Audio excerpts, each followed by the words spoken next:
Subscribe करिए हमारे channel target UP TET CTET को और बेल आइकन को दबाइए। हेलो दोस्तों, मैं आनंद स्वागत करता हूं आप सभी का आपके अपने channel target UP TET CTET में। दोस्तों, जैसा कि आप सभी को पता है कि हम लोग आपके डीएलएड सेकेंड सेमेस्टर के गणित विषय के मॉडल पेपर को डिस्कस कर रहे हैं। इससे पहले 2 मॉडल पेपर मैंने आपको करा दिए हैं। पूरा सोल्यूशन उनका दोस्तों मैंने करा दिया है। उनका पीडीएफ मैंने आपको टेलीग्राम पे दे दिया है, व्हाट्सएप पे दे दिया है। तो जिन्होंने भी वह वीडियो दोस्तों नहीं देखा है, यहाँ ऊपर आई बटन में आप लोग वह वीडियो देख सकते हैं। डिस्क्रिप्शन में भी मैं दे दूंगा।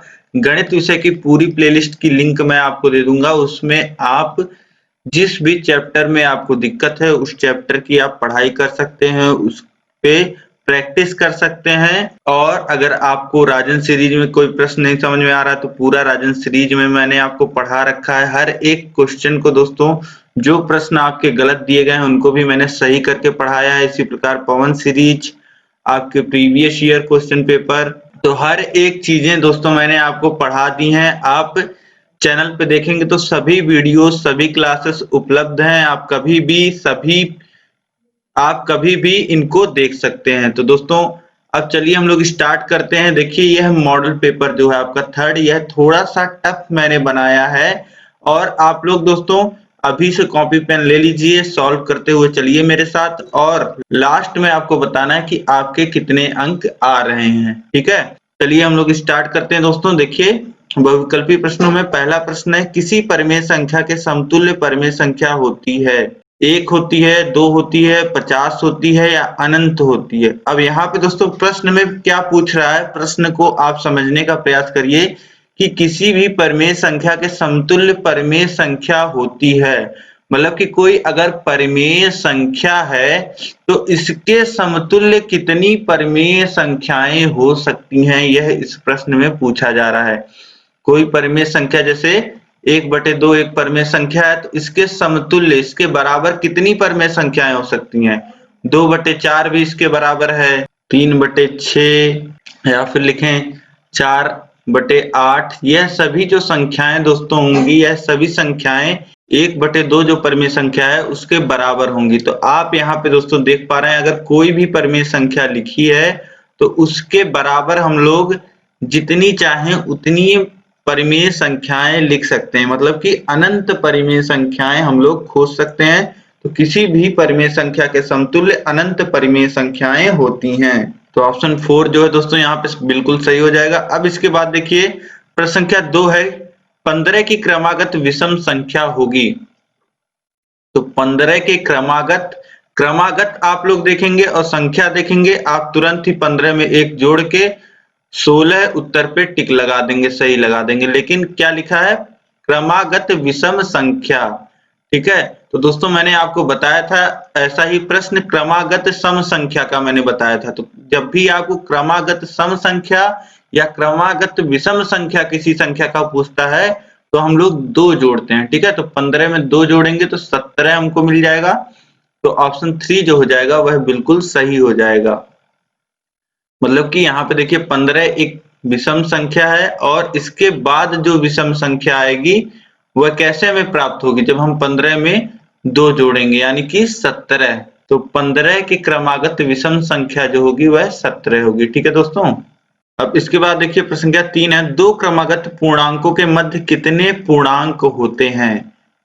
अब दोस्तों ऐसा प्रश्न आपने देखा होगा और ज्यादातर लोग क्या करेंगे, आप इसका उत्तर अनंत लगा करके आएंगे। 2 क्रमागत पूर्णांकों के मध्य कितने पूर्णांक होते हैं, ज्यादातर लोग अनंत लगाएंगे। लेकिन क्या होगा इसका सही उत्तर, जैसे 2 क्रमागत पूर्णांक दोस्तों यहाँ पे 3 और 4 हैं, संख्या रेखा पे आप देख पा रहे हैं। और इन 3 और 4 के बीच कितने पूर्णांक आ रहे हैं दोस्तों, 3 और 4 के बीच तो कोई पूर्णांक आ ही नहीं रहा है। तो यहाँ पे अगर ऑप्शन में 0 दिया हो या फिर इस प्रकार लिखा हो कोई पूर्णांक नहीं होता तो वही ऑप्शन सही होगा। ठीक है दोस्तों, तो 2 क्रमागत पूर्णांकों के मध्य 0 पूर्णांक होते हैं या कोई पूर्णांक नहीं होता। तो ऑप्शन 4 जो है दोस्तों वह सही हो जाएगा।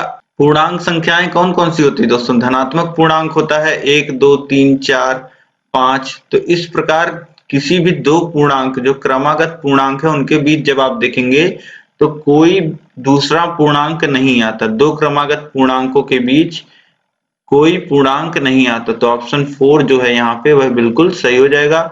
अब इसके बाद नेक्स्ट क्वेश्चन देखते हैं हम लोग दोस्तों। क्वेश्चन नंबर 4 है दोस्तों, ax plus bx minus ay minus by के गुणनखंड हैं। तो ax plus bx minus ay minus by।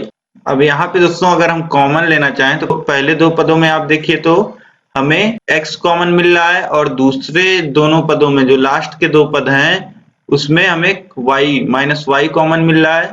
तो अब देखिए यहाँ बच रहा है a प्लस बी और यहाँ भी a प्लस बी, तो दोनों जगह से a प्लस बी कॉमन हो जाएगा और यहाँ पे बचेगा x और यहाँ पे बच रहा है माइनस वाई, तो ये भी अगले ब्रैकेट में हो जाएगा। यानी कि जो गुणनखंड हमें प्राप्त हो जाएगा वह हो जाएगा a प्लस बी और दूसरे ब्रैकेट में x माइनस वाई। तो ऑप्शन 3 जो है दोस्तों यह बिल्कुल सही हो जाएगा। अब इसके बाद देखिए नेक्स्ट क्वेश्चन दोस्तों, प्रश्न संख्या 5 है दोस्तों, एक त्रिभुज की भुजाएं 3 सेंटीमीटर 4 सेंटीमीटर और 5 सेंटीमीटर है तो त्रिभुज होगा समकोण त्रिभुज, अधिक कोण त्रिभुज, विषम बाहु त्रिभुज या त्रिभुज संभव नहीं। तो दोस्तों ऐसा प्रश्न आपने अपनी परीक्षा में देखा होगा और प्रीवियस ईयर के जब आपने क्वेश्चन पेपर देखे होंगे उसमें भी देखा होगा, लेकिन यहाँ पे मैंने जो आपके लिए क्वेश्चन सेट किया है यह क्वेश्चन मैंने आपके लिए थोड़ा डिफरेंट सेट किया है, वैल्यूज मैंने बदली हैं, तो आप ध्यान से इसका उत्तर दीजिएगा। तो मैं आपको बता दूं, ऐसा प्रश्न जब आपके सामने आए तो सबसे पहले आपको क्या करना है, सबसे पहले आपको देखना है सबसे बड़ी भुजा और बाकी दो भुजाएं जो हैं 3 और 4 हैं यहाँ पे, तो सबसे बड़ी भुजा जो है 5। अब इस जो सबसे बड़ी भुजा है, अगर जो सबसे बड़ी भुजा है उसका मान बाकी दोनों भुजाओं के योग के मान से अधिक आ रहा है दोस्तों, तो त्रिभुज जो है वह संभव नहीं होता। तो सबसे पहले यही हम लोग यहाँ पे चेक करेंगे। तो यहाँ पे हम देख रहे हैं कि अधिक नहीं है, अधिक नहीं है तो आप क्या समझ रहे हैं कि त्रिभुज संभव है, मतलब कि 3 धन 4 जो है वह बड़ा है 5 से। तो ऐसे केस में दोस्तों त्रिभुज संभव होगा जब दोनों छोटी भुजाओं का जो योग है वह बड़ी भुजा से बड़ा होगा, तो इस कंडीशन में त्रिभुज संभव होता है। अब इसके बाद देखिए त्रिभुज संभव मतलब कि ये जो ऑप्शन है चौथा वह गलत है। अब इसके बाद हम लोग देखते हैं दोस्तों कि यह समकोण त्रिभुज है या नहीं। समकोण त्रिभुज दोस्तों आप लोग को पता होगा कैसे चेक करते हैं, पाइथागोरस प्रमेय से। तो हम लोग देख लेते हैं सबसे बड़ी भुजा जो है उसका वर्ग बराबर है क्या, दोनों भुजाओं के वर्ग के योग के। तो यहाँ पे देखिए 5 का वर्ग 25 और 3 का वर्ग 9 और 4 का वर्ग 16। तो यहाँ पे हम देख पा रहे हैं 25 बराबर 25 आ रहा है, मतलब कि यहाँ पे पाइथागोरस थ्योरम लग रहा है। तो यहाँ पे हम लोग क्या कह सकते हैं, यहाँ पे जो त्रिभुज की भुजाएं दी गई हैं वह समकोण त्रिभुज की भुजाएं दी गई हैं, ठीक है। तो पहला ऑप्शन यहाँ पे सही हो जाएगा। तो दोस्तों ये दोनों चीजें आप चेक करना मत भूलिएगा, उसके बाद ही आप कोई ऑप्शन सही कीजिएगा, ठीक है। तो अब यहाँ पे आपके बहुविकल्पी प्रश्न समाप्त होते हैं। इसके बाद दोस्तों हम लोग देखेंगे आपके अतिलघुत्तरीय प्रश्नों को, ठीक है। देखिए अतिलघुत्तरीय प्रश्नों में प्रश्न संख्या 6 है दोस्तों, निम्न में से कौन सा अनुपात बड़ा है, 5:8 या 11:14। तो इन दोनों अनुपात में से किस अनुपात का मान बड़ा है यही दोस्तों हमें बताना है। तो हम लोग देख लेते हैं किस प्रकार सॉल्व करेंगे। देखिए पहला अनुपात जो दिया गया है वह 5:8 और जो दूसरा अनुपात हमको दिया गया है वह 11:14 है। तो 5:8 मतलब कि 5/8 इसको लिख सकते हैं और दूसरा जो है 11/14 हम लोग लिख सकते हैं। अब जब भी कंपैरिजन दोस्तों हमें करना होता है परिमेय संख्याओं का, भिन्नों का, तब हमें सबसे पहले क्या करना होता है, सबसे पहले हमें हर समान करना होता है, ठीक है। तो हर समान करने के लिए हम लोग क्या करते हैं, हरों का हम लोग लासा ले लेते हैं। तो 13 और 14 का हम लोग लासा ले लेंगे दोस्तों। 13 और 14 का लासा दोस्तों हमें प्राप्त हो जाएगा 56, ठीक। 56 हमें लासा प्राप्त हो गया। तो देखिए इसे कितना लिख सकते हैं, 5/8 को दोस्तों हम लोग कितना लिख सकते हैं, 8 सत्ते 56 होता है, मतलब कि 7 से ऊपर नीचे गुणा हो जाएगा। यह कितना मिल जाएगा, संख्या हो जाएगी 7×5 = 35 और नीचे 8 सत्ते 56 तो रहेगा ही। अब इसी प्रकार जो दूसरी संख्या हो जाएगी दोस्तों 11/14 को कितना लिख सकते हैं हम लोग, 11/14 को हम लोग लिख सकते हैं दोस्तों देखिए 14 चौका 56 होता है, तो 4 से ऊपर नीचे गुणा होगा, यानी कि 44/56 लिख सकते हैं हम लोग 11/14 को। अब यहाँ पे दोस्तों हर समान हो गया है और दोनों धनात्मक संख्याएं हैं, तो जिसका अंश बड़ा होगा वह बड़ी संख्या होगी, यानी कि 44/56 जो होगा वह बड़ा होगा 35/56 से। 44/56 किसका रूप है? 11/14 का रूप है। और 35/56 किसका है? यह है 5/8 का रूप। ठीक, तो इस प्रकार दोस्तों हम यहाँ पे कह सकते हैं जो 11/14 जो होगा वह बड़ा होगा 5/8 से। ठीक है, 11/14 बड़ा होगा 5/8 से। अब इसके बाद देखिए प्रश्न संख्या 7 है दोस्तों, क्या सभी अभाज्य संख्याएं विषम संख्याएं होती हैं? तो दोस्तों नहीं, सभी अभाज्य संख्याएं विषम संख्याएं नहीं होती हैं, क्योंकि 2 एक ऐसी संख्या है जो सम है और अभाज्य है। अब प्रश्न संख्या 8 है दोस्तों, 105 गुणे 495 का मान सर्वसमीका की सहायता से ज्ञात कीजिए। तो देखिए हम लोग इसको किस प्रकार से सॉल्व करेंगे। 105 गुणे 495 लिखा है दोस्तों, इसका मान सर्वसमीका के मदद से निकालने को कह रहा है। तो देखिए हम लोग किस प्रकार इसको लिख सकते हैं दोस्तों। 105 को दोस्तों हम लोग लिख सकते हैं 500 धन 5 और गुणे में 495 को कितना लिख सकते हैं? 500 ऋण 5। तो अब यहाँ पे दोस्तों आपको कुछ नजर आ रहा होगा, 500 में यहाँ 5 जुड़ रहा है और यहाँ 500 में से 5 घट रहा है, मतलब कि आपको यहाँ पे कुछ ऐसा दिख रहा होगा, a प्लस बी और a माइनस बी का जो फॉर्मूला होता है a² माइनस b²। यह दोस्तों जितने भी फॉर्मूले होते हैं वह सर्व समीकाएं होती हैं, इसीलिए आपसे प्रश्न में कह रहा है कि सर्व समीका के मदद से हल करो। तो फॉर्मूले के मदद से हम लोग हल करेंगे। ठीक है, तो अब देखिए a की जगह 500 है और b की जगह है 5। ठीक, तो अब इसे 500 धन 5 गुणे 500 ऋण 5 को हम लोग कितना लिख सकते हैं दोस्तों? हम लोग लिख सकते हैं 500 का वर्ग माइनस 5 का वर्ग। ठीक, इस प्रकार इतने को दोस्तों इतना हम लोग लिख सकते हैं। अब इसके बाद क्या करेंगे, 500 का वर्ग कितना हो जाएगा? 5 का गुणा 5 में 25 और 2 शून्य का गुणा 2 बार हो रहा है, यानी कि 4 शून्य हो जाएगा और यहाँ पे माइनस 5 का वर्ग 25। ठीक, अब दोस्तों 25 घट जाएगा, तो यहाँ पे देखिए 25 घटाएंगे दोस्तों 10 में से तो 5 बचेगा, फिर 9 में से हम लोग 2 घटा लेंगे तो 7 बचेगा, और इसके बाद यहाँ 9 बचा है, यहाँ 9 बचा है और यहाँ पे 4 बचा है और यहाँ पे 2 बचा हुआ है। तो ये हो जाएगा दोस्तों 24,99,075। तो यही संख्या दोस्तों यही हमें मिल जाएगा। 505 और 495 का यहाँ पे आप गुणा करेंगे तो आपको इतना मिल जाएगा, चाहे आप वैसे करें, लेकिन यहाँ पे दोस्तों आपको सर्वसमीका की मदद से कहा है तो आपको फॉर्मूले का यूज करते हुए करना होगा। ठीक है, अब इसके बाद दोस्तों हम लोग अगला प्रश्न देखते हैं। प्रश्न संख्या 9 है, एक आयत की लंबाई व चौड़ाई क्रमशः 10 सेमी और 8 सेमी है। आयत का क्षेत्रफल तथा विकर्ण की लंबाई ज्ञात कीजिए। अब दोस्तों एक आयत है, आयत आप सभी को पता है कि चारों कोण 90 अंश के और आमने सामने की भुजाएं बराबर। ठीक, तो आयत की भुजा यहाँ पे दोस्तों हमें दी गई है। आयत की भुजा कितनी है? आयत की भुजाएं 10 और 8 हैं, 10 सेंटीमीटर और 8 सेंटीमीटर है। तो यहाँ पे दोस्तों क्षेत्रफल आयत का आपको पता ही है, लंबाई गुणे चौड़ाई यानी कि 10 गुणे 8 यानी कि 80 सेंटीमीटर स्क्वायर हो जाएगा दोस्तों। ठीक, ये क्षेत्रफल हो गया। अब विकर्ण की लंबाई पूछ रहा है। ठीक है, विकर्ण की लंबाई दोस्तों कितनी हो जाएगी? आयत के विकर्ण की लंबाई जो होती है दोस्तों वह फॉर्मूला आप लोग लिख लीजिए। फॉर्मूला होता है दोस्तों विकर्ण की लंबाई बराबर कर्णी में लंबाई का वर्ग धन चौड़ाई का वर्ग। ठीक है, आप चाहें तो आयत में पाइथागोरस प्रमेय लगा करके यह फॉर्मूला निकाल भी सकते हैं। अब इसमें दोस्तों हम लोग वैल्यूज रख लेते हैं, तो 10 का वर्ग धन 8 का वर्ग।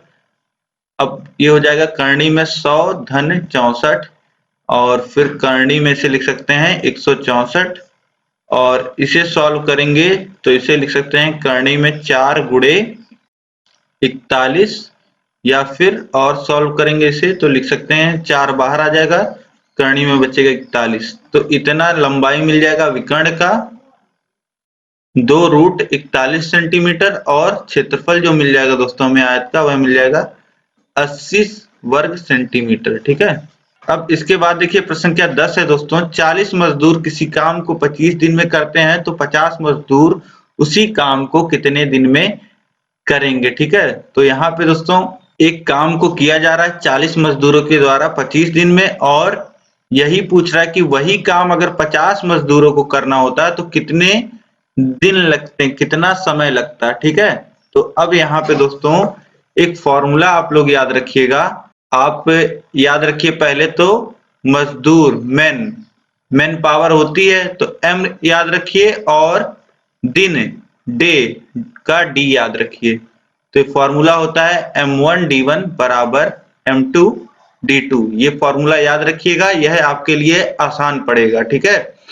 तो यही हम लोग यहाँ पे लगा देंगे दोस्तों। पहले कितने मजदूर थे 40 और 25 दिन लग रहा था। ठीक है। तो फॉर्मूले में आप वैल्यू रखिए 40 मजदूर थे और 25 दिन लग रहा था। अब इसके बाद आप देखिए 50 मजदूर हैं, अब मान लेते हैं x दिन लगता है। ठीक है। यही हमें निकालना है x की वैल्यू। ठीक। तो अब x बराबर हम लोग कितना लिख सकते हैं 40 गुणे 25 बटे 50। अब 25 से 50 को काटेंगे तो 2 बार में कट जाएगा और 2 से फिर 40 को काटेंगे तो 20 बार में कट जाएगा। तो x की वैल्यू 20 आ गई, मतलब कि 50 मजदूरों को 20 दिन लगेगा उसी काम को करने में। अब दोस्तों यह था फॉर्मूले पे बेस्ड, बहुत ही आसान तरीके से कर सकते हैं। एक विधि और होता है प्रतिलोम अनुपात विधि होती है, लेकिन आपको यही विधि सरल पड़ेगी तो आप लोग यही विधि करिएगा। ठीक है। अब इसके बाद देखिए दोस्तों प्रश्न संख्या 11 है। त्रिभुजों की सर्वांग क्षमता की क्या शर्तें हैं। तो दोस्तों त्रिभुजों की सर्वांग क्षमता की शर्तें आपको पता ही होंगी। 3 प्रमुख शर्तें होती हैं, यही आपको लिख देना रहेगा। देखिए अभी तक जितने भी प्रश्न मैंने आपको कराए हैं सभी न्यूमेरिकल क्वेश्चन ही कराए हैं, थ्योरेटिकल कोई नहीं कराया। तो थ्योरेटिकल भी एक आध क्वेश्चन हो सकता हो आपसे पूछ ले, तो आप भी थोड़ा थोड़ा सा थ्योरी एक बार में आप देख लिया करिए। इतना तो मैंने आपको पढ़ाया ही, पूरा राजन सीरीज मैंने आपको पढ़ाया है, उसमें लघुत्तरी में ये पहला ही प्रश्न था। तो आपको याद होगा दोस्तों 3 शर्तें होती हैं, कोण भुजा कोण, भुजा कोण भुजा और भुजा भुजा भुजा। ठीक है। अब इसके बाद देखिए, इसके बाद है दोस्तों लघुत्तरीय प्रश्न स्टार्ट है। देखिए प्रश्न संख्या 12 है। 3x cube minus 9x square minus 12x और x square plus 5x plus 4 का लासा ज्ञात कीजिए। अब यहाँ पे दोस्तों आपको थोड़ा सा हो सकता है दोस्तों कि कई सारे प्रशिक्षु ऐसा प्रश्न पहली बार देख रहे हो। ये है दोस्तों वेरिएबल्स का लासा। ठीक है। वेरिएबल्स के भी लासे में दोस्तों मैंने आपको आसान प्रश्न कराए हैं, लेकिन ये एक प्रश्न देखिए आपके लिए मैंने रखा है, आप अभी सॉल्व करने की कोशिश करिए। आपसे नहीं होता है तो आगे आप देखिए, अभी वीडियो को आप पॉज कर लीजिए, इसके आगे अभी आप सॉल्व करने की कोशिश करिए, वीडियो को पॉज कर दीजिए। अब इसके बाद मैं आगे आपको सोल्यूशन बताने वाला हूं। ठीक है। अब दोस्तों देखिए हमें 2 बीजीय व्यंजक दिए गए हैं, इन्हीं दोनों बीजीय व्यंजकों का हमको लासा यहाँ पे निकालना है। तो देखिए पहला जो बीजीय व्यंजक है दोस्तों वह है 3x cube 9x square minus 12x, और जो दूसरा बीजीय व्यंजक है दोस्तों वह है x square plus 5x plus 4।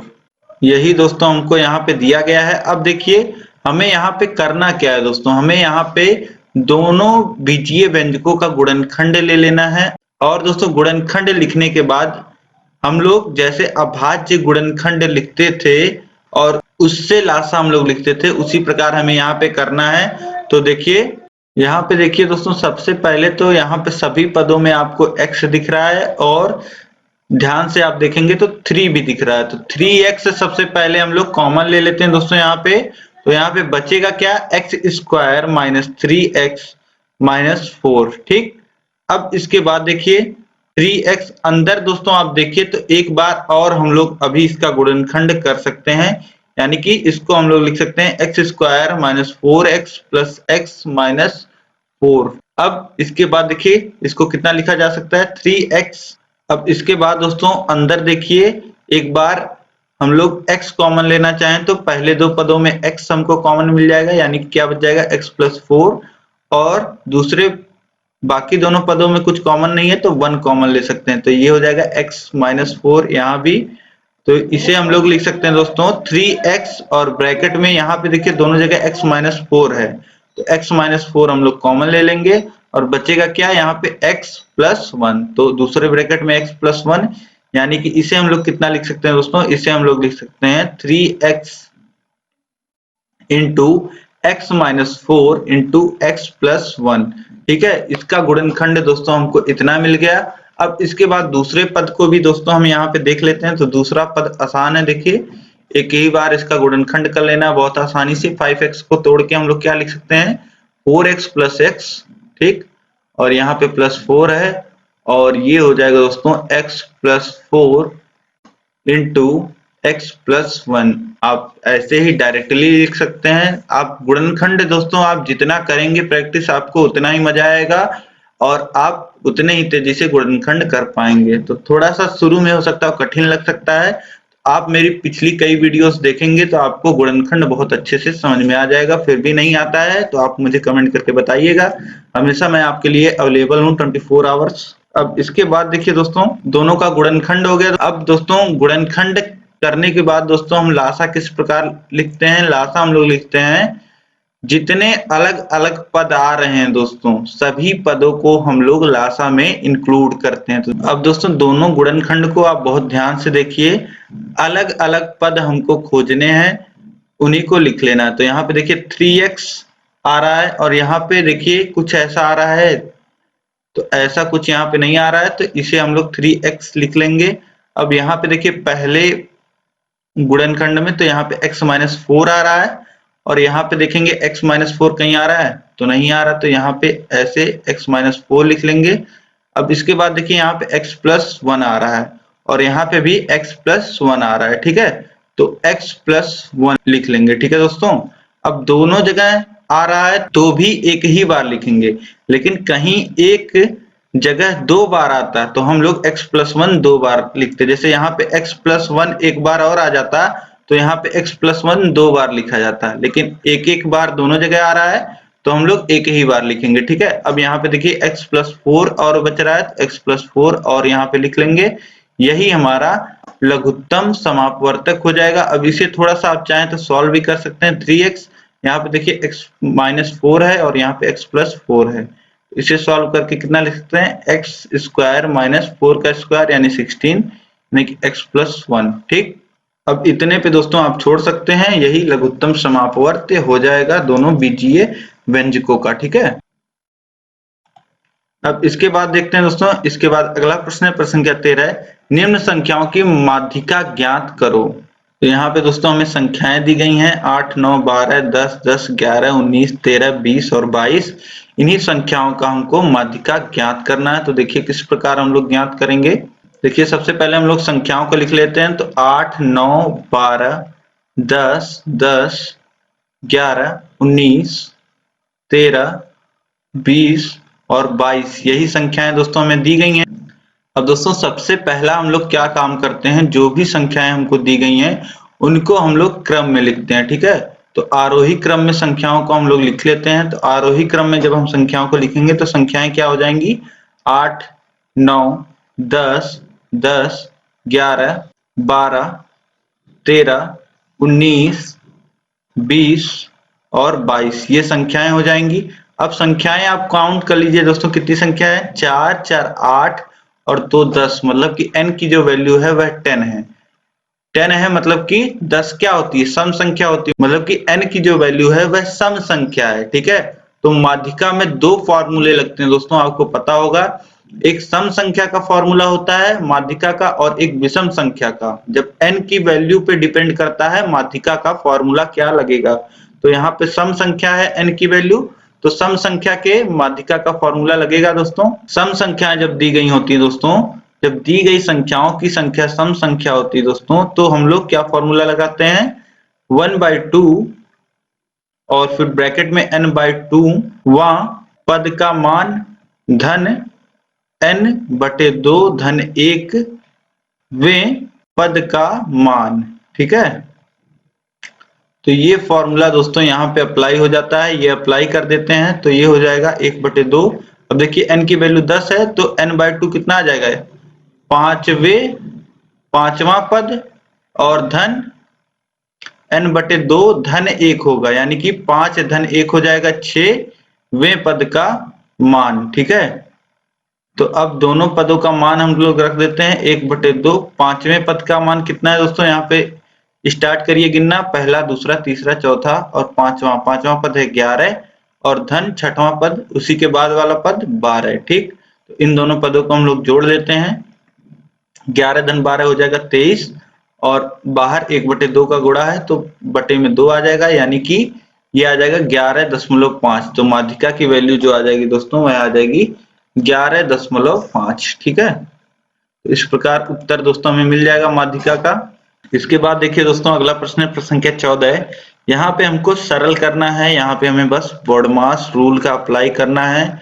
ठीक है, तो देख लेते हैं हम लोग किस प्रकार इसको सरल करेंगे। तो यहाँ पे देखिए दोस्तों, अब ये जो दोस्तों हमको दिया गया है सरल करने के लिए, इसको आप ध्यान से देखिए। तो यहाँ सबसे पहले हम लोग क्या करते हैं दोस्तों, सबसे पहले हम लोग बॉडमास रूल के अकॉर्डिंग देखते हैं। तो बॉडमास रूल के अकॉर्डिंग दोस्तों बार ब्रैकेट पहले सॉल्व होता है, फिर छोटा ब्रैकेट, फिर मझला ब्रैकेट, फिर उसके बाद बड़े ब्रैकेट को हम लोग सॉल्व करते हैं और उसके बाद दोस्तों भाग, गुणा, जोड़, घटाना। तो यही रूल होता है दोस्तों, इस प्रकार से हम सॉल्व करते हैं, यही प्रियोरिटी होता है। देखिए यहाँ पे बार ब्रैकेट कहीं नहीं दिख रहा है तो बार ब्रैकेट को आप हटा दीजिए। इसके बाद हम लोग छोटे ब्रैकेट को देखते हैं स्टार्ट करना। सबसे पहले हम लोग यहाँ पे छोटे ब्रैकेट को, फिर मझले ब्रैकेट को, फिर बड़े ब्रैकेट को, फिर भाग, गुणा, धन और ऋण को सॉल्व करेंगे।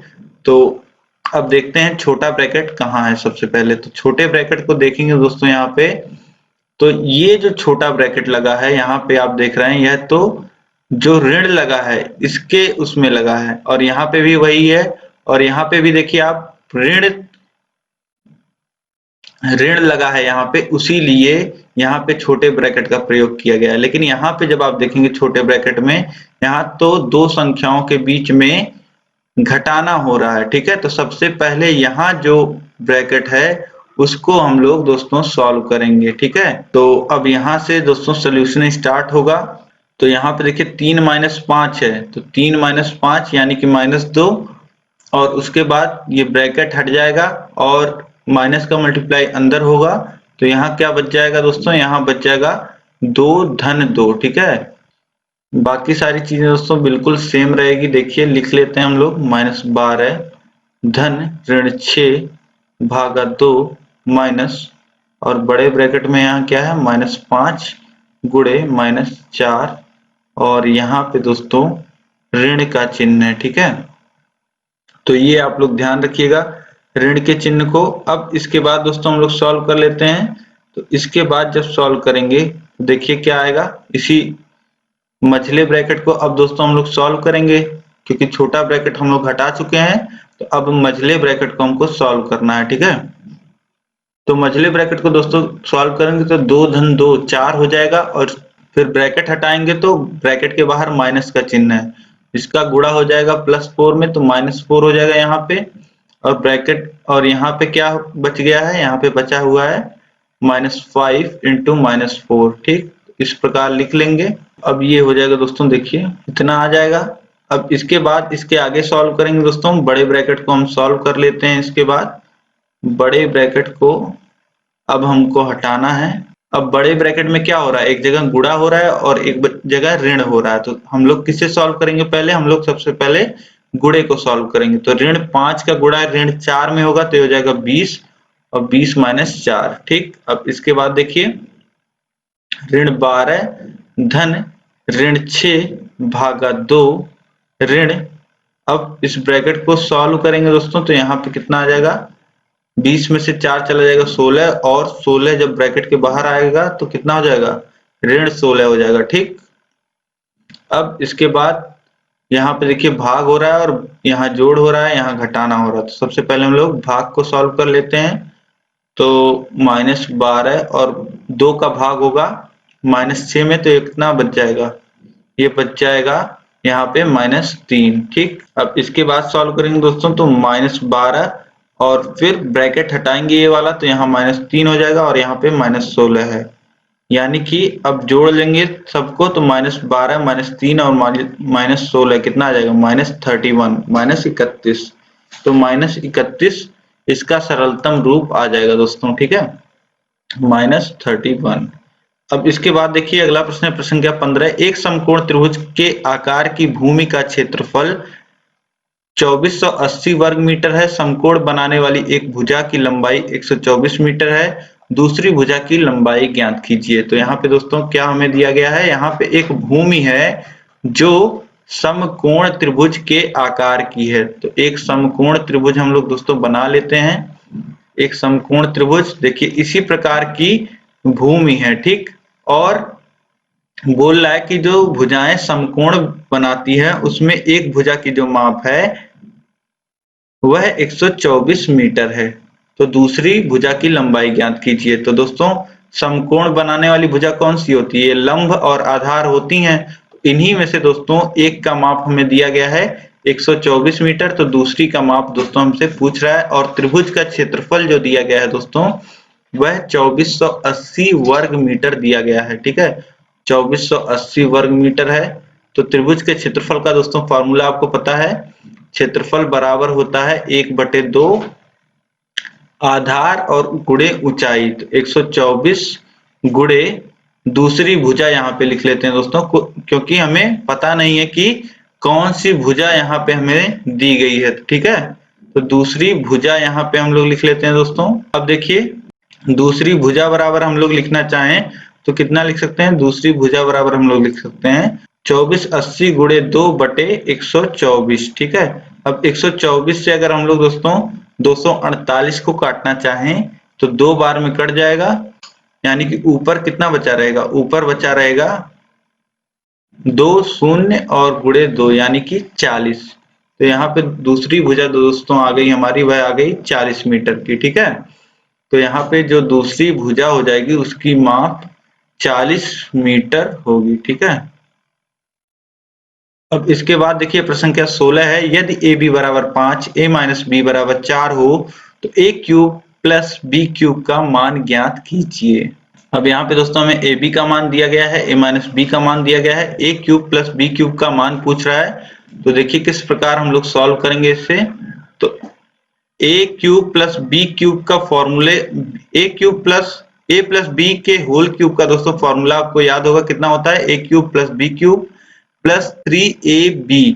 अब यहां से दोस्तों अगर A cube plus 3AB bracket में A प्लस B, अब इससे यहां से दोस्तों अगर हम लोग A cube plus B cube लिखना चाहें तो कितना लिख सकते हैं, A प्लस B का होल क्यूब और ये वाला पार्ट जो है ये बराबर के उधर जाएगा तो कितना हो जाएगा -3AB और ब्रैकेट में A प्लस B। ठीक है, तो A प्लस B के क्यूब का अगर दोस्तों हमको मान यहाँ पे ज्ञात करना है प्रश्न में तो इस फॉर्मूले से ज्ञात कर सकते हैं। लेकिन यहाँ पे एक दिक्कत है, आपको जो वैल्यूज दी गई हैं वह A इंटू B की दी गई है और A माइनस B की दी गई है।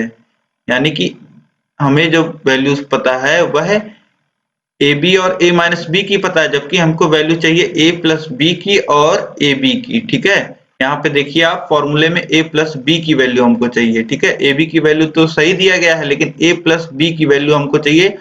A प्लस B की वैल्यू दोस्तों हम कैसे निकाल सकते हैं, देखिए A प्लस B का जो होल स्क्वायर होता है दोस्तों यह किसके बराबर होता है, A square plus B square plus 2AB के बराबर होता है। ठीक, अब इसे दोस्तों हम लोग कितना लिख सकते हैं, इसे हम लोग लिख सकते हैं A square plus B square minus 2AB plus 4AB। इस प्रकार से लिखा जा सकता है क्योंकि वही बात है, यहाँ पे प्लस 2AB है और यहाँ पे -2AB प्लस 4AB है, यह भी तो इसी के बराबर होगा। तो इसे हम लोग इस प्रकार लिख देंगे। तो अब देखिए A प्लस B का होल स्क्वायर बराबर क्या हो जाएगा, A प्लस B का होल स्क्वायर बराबर हो जाएगा A माइनस B का होल स्क्वायर प्लस 4AB। इतना दोस्तों आप समझ गए होंगे। अब अगर A प्लस B का वैल्यू हमें केवल लेना हो तो कितना आ जाएगा, करनी में A माइनस B का होल स्क्वायर और प्लस 4AB। ठीक, तो अब हमें दोस्तों A माइनस B की वैल्यू पता है, A माइनस B की वैल्यू कितना है 4 है और a इंटू बी की वैल्यू 5 है, तो यही वैल्यूज हमें यहाँ पे पुट कर देनी है। a माइनस बी की वैल्यू 4 यानी कि 4 का स्क्वायर धन 4 इंटू ए बी की वैल्यू कितनी है 5। ठीक, ये वैल्यूज हमने पुट कर दी। तो अब देखिए करनी में कितना आ गया, 4 का वर्ग 16 और 4 का गुणा 5 में होगा तो 20, यानी कि करनी में आ गया 20 धन 16 36, यानी कि 6। 36 का वर्ग होता है, 6 का वर्ग होता है 36। तो वैल्यू कितनी आ जाएगी, a प्लस बी की वैल्यू दोस्तों हमें यहाँ से निकल गई। a प्लस बी जो हमको वैल्यू चाहिए थी दोस्तों, a प्लस बी की वैल्यू हमें यहाँ पे चाहिए थी। a cube plus B cube का मान निकालने के लिए दोस्तों हमको a प्लस बी की वैल्यू यहाँ पे फॉर्मूले में लग रही थी। तो अब यहाँ पे दोस्तों अगर हम फॉर्मूले में रखें तो a cube plus B cube बराबर हम क्या लिख सकते हैं, 6 का क्यूब माइनस 3, ए बी की वैल्यू कितनी है 5 और a प्लस बी फिर से तो 6। अब देखिए 6 का क्यूब कितना होता है 216 होता है और 3 का गुणा 5 में यानी 15 और 15 6 का कितना होता है 90। 216 में से 90 घटा देंगे तो कितना बच जाएगा 126। तो a cube plus B cube का जो मान हमें मिल जाएगा दोस्तों वह 126 मिल जाएगा। ठीक है, इसका value a cube plus B cube का 126 हो जाएगा। इसके बाद देखिए प्रश्न संख्या 17 है दोस्तों, नीचे दी गई सारणी के आधार पर प्रश्नों के उत्तर दीजिए। तो यहाँ पे हमें एक सारणी दी गई है दोस्तों, इसी सारणी की मदद से हमें कुछ प्रश्नों के उत्तर देने हैं। यहाँ पे देखिए प्रश्न लिखे गए हैं। पहला प्रश्न है इसमें से किस वर्ग की बारंबारता सबसे अधिक है। तो देखिए यहाँ पे दोस्तों बारंबारता वाले कॉलम में आप देखिए सबसे अधिक बारंबारता कौन सी दिख रही है आपको, बारंबारता 6, 9, 14, 7 और 10 है। तो सबसे बड़ा संख्या कौन सा है 14 है, तो 14 सबसे बड़ी बारंबारता है। और किस वर्ग की बारंबारता सबसे अधिक है यह पूछा है, तो 20 से 25 जो वर्ग है दोस्तों वह उसकी बारंबारता सबसे अधिक है। इसके बाद देखिए संख्या 2 है, इसी में किस वर्ग की बारंबारता 10 है। तो 10 यहाँ पे देखिए इस वर्ग की है, इसके सामने कौन सा वर्ग है 30 से 35, तो उत्तर हो जाएगा दोस्तों 30 से 35। ठीक, अब इसके बाद देखिए तीसरा प्रश्न है इसी में, वर्ग 10 से 15 में वर्ग अंतराल कितना है। तो 10 से 15 वर्ग में वर्ग अंतराल। अब इस प्रश्न को सॉल्व, अब इसका उत्तर लिखने के लिए दोस्तों आपको सारणी भी देखने की आवश्यकता नहीं है, क्योंकि आपको दिया गया है 10 से 15 वर्ग में वर्ग अंतराल कितना है। तो किसी भी वर्ग का वर्ग अंतराल अगर आपको निकालना है तो उच्च सीमा में से निम्न सीमा को घटा दीजिए, यानी कि 15 माइनस 10 यानी कि 5। तो 5 जो है दोस्तों वह वर्ग अंतराल होगा। ठीक, अब इसके बाद देखिए चौथा है, वर्ग 15 से 20 में कितने टैली चिन्ह लगे हैं। ठीक, ये देखिए इंटरेस्टिंग क्वेश्चन, 15 से 20 का जो वर्ग है इसमें कितने टैली चिन्ह लगे हैं। तो 15 से 20 का ये वाला वर्ग है। अब इसी के सामने आप देखिए यहाँ पे कितने टैली चिन्ह दिख रहे हैं, यहाँ पे एक टैली चिन्ह लगा हुआ है। ठीक है दोस्तों, टैली चिन्ह यही होता है 4 खड़ी पाई और 1 तिरछी पाई, तो यही जो चिन्ह होता है इसी को हम टैली चिन्ह कहते हैं।